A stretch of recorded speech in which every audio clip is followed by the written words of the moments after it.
রে কি খবর তো করে? কাল তো ভালো খেলো। আজকে কোনটি আছে মনে আছে? হ্যাঁ বাঙ্গাবাড়ি। দেখি আজকে তাহলে আছে হলো বাঙ্গাবাড়ি।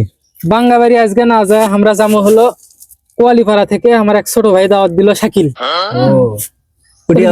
খাবার গুলো ওটি খামো আজকে। কেঙ্কা খাবার ব্যান দেয় এখন দাওয়াত দিছে, ওর উপর আমার বিশ্বাস আছে।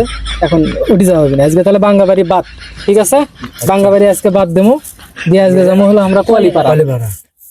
আচ্ছা তাহলে এখন কালকে কোনটি যাওয়া যায়?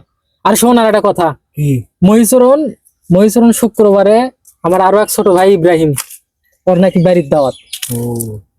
বাড়ির যদি ইফতারি করে এটা তো ভালোই দিবি নাকি, তাহলে এটা মিস করা যাবে না। আচ্ছা এই ইফতারি মিস করা যাবে না শুক্রবারে। তাহলে মহিচরণ ইব্রাহিমের বাড়িতে, তাহলে শুক্রবার যাচ্ছে, এটা শিডিউল থাকলো। ঠিক আছে, আর কালকের শিডিউল হচ্ছে ডিগদের।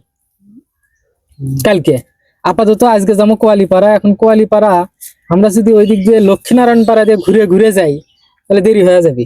ঠিক আছে, আর দেরি হলে আজ কালকে লাগালে অর্ধেক সবাই ছিঁড়ে দেবো, দিল ওই কাম করা যাবে না। তাহলে আমরা কি করবো, এই বুড়ার ওই দিক দিয়ে ফাড়ে মেরে কোয়ালিপাড়া যাবো। কোয়ালিপাড়া মসজিদ যা আজকে আমরা ইফতারি করবো। ঠিক আছে, আর শোন তুই নাকি কালকে বলে খেজুর চুরি করছিস, ওই কাম করবো না। না না না, ওগুলো চুরি চুরি চামারি করা যাবে না, যা দিবি তাই খায় চলে আসবো। তাহলে আজকে আমরা যাচ্ছি কোয়ালিপাড়া ইফতারি করবে। আর বাদ বাকি প্ল্যান আমাদের সাজানি আছে।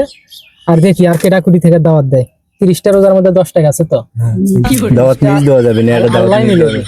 আচ্ছা ঠিক আছে, যা।